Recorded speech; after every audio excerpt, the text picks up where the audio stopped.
Huzzah, was the cry. October 19th, 1781. Lord Cornwallis had surrendered his army to a combined force of Franco and American soldiers. Huzzah, the revolution is over. But it wasn't over. And no one knew that better than the commander-in-chief. The British still held New York. They were still powerful in other parts of North America. Their fleets dominated the seas. Washington was concerned that the joy that came with the victory at Yorktown would create lethargy in the Americans, lethargy in the Congress, that they would give up the struggle for independence, believing that it had been achieved. And so he went to Philadelphia to persuade the Congress to keep up the effort. Congress listened politely, but the nation was nearly bankrupt. He spent a few months there, and then in the spring, he rejoined his army along the banks of the Hudson River at a place called Newburgh, just north of West Point. The army was there to oversee the British, who were still in New York City. But it was terrible times for the army. Tension was high in the encampment. Officers and soldiers had not been paid in some time. The men were deeply discontented. Washington understood their discontent. He did what he could to give them solace, to give them courage and faith. But it was very difficult during that winter of 1782 and 1783. In the midst of these dire times, there arose in the camp an anonymous address, an address that was circulated among the officers of the Continental Army.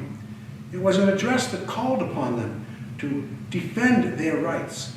It was an address that sniffed a mutiny. The summons by this anonymous writer for a meeting was disturbing to Washington. He immediately canceled that meeting and instead ordered that there would be a meeting under his command on Saturday, March the 15th.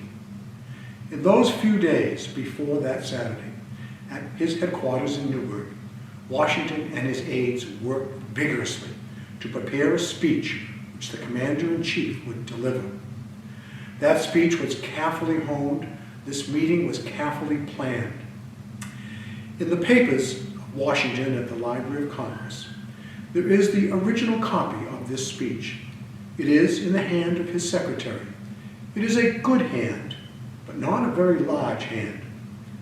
When Washington read his secretary's copy, he realized that he would not be able to read this. It was not large enough.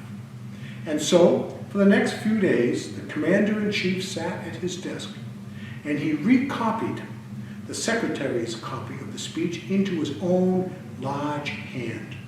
It is that speech that is in the collections of the Massachusetts Historical Society. He did that so that when he appeared on Saturday at noon to address the officers, and when he took out this speech, it was in a style and of a size that he could read without his glasses. Headquarters, Newburgh, 15th of March, 1783. Gentlemen, by an anonymous summons, an attempt has been made to convene you together. How inconsistent with the rules of propriety, how unmilitary, and how subversive of all order and discipline. Let the good sense of the army decide.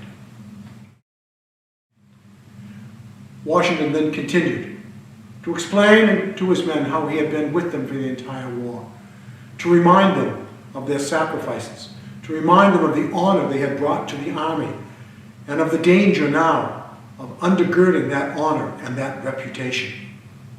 He then concluded with these words: "While I give you these assurances and pledge myself in the most unequivocal manner to exert whatever ability I am possessed of, in your favor let me entreat you, gentlemen, on your part, not to take any measures which, viewed in the calm light of reason, will lessen the dignity and sully the glory you have hitherto maintained. Let me request you to rely on the pledged faith of your country and place a full confidence in the purity of the intentions of Congress, that previous to your dissolution as an army, they will cause all your accounts to be faithfully liquidated as directed in their resolutions, which were published to you 2 days ago, and that they will adopt the most effectual measures in their powers to render ample justice to you, for your faithful and meritorious services. And let me conjure you, in the name of our common country, as you value your own sacred honor, as you respect the rights of humanity, and as you regard the military and national character of America, to express your utmost horror and detestation of the man who wishes, under any specious pretenses, to overturn the liberties of our country, and who wickedly attempts to open the floodgates of civil discord and deluge our rising empire in blood. By thus determining and thus acting, you will pursue the plain and direct road to the attainment of your wishes. You will defeat the insidious designs of our enemies, who are compelled to resort from open force to secret artifice. You will give one more distinguished proof of unexampled patriotism and patient virtue, rising superior to the pressure of the most complicated sufferings. And you will, by the dignity of your conduct, afford occasion for posterity to say, when speaking of the glorious example you have exhibited to mankind, had this day been wanting, the world has never seen the last stage of perfection to which human nature is capable of attaining. During this crisis, in a letter to Alexander Hamilton, George Washington wrote, quote, "I stand as citizen and soldier." Note the order of the words, citizen and soldier. At this one moment, at Newburgh, noon, March 15th, 1783, Washington demonstrated to his men the power of civilian government, the respect for the Congress, and that he was first, as they should be, citizens and then soldiers.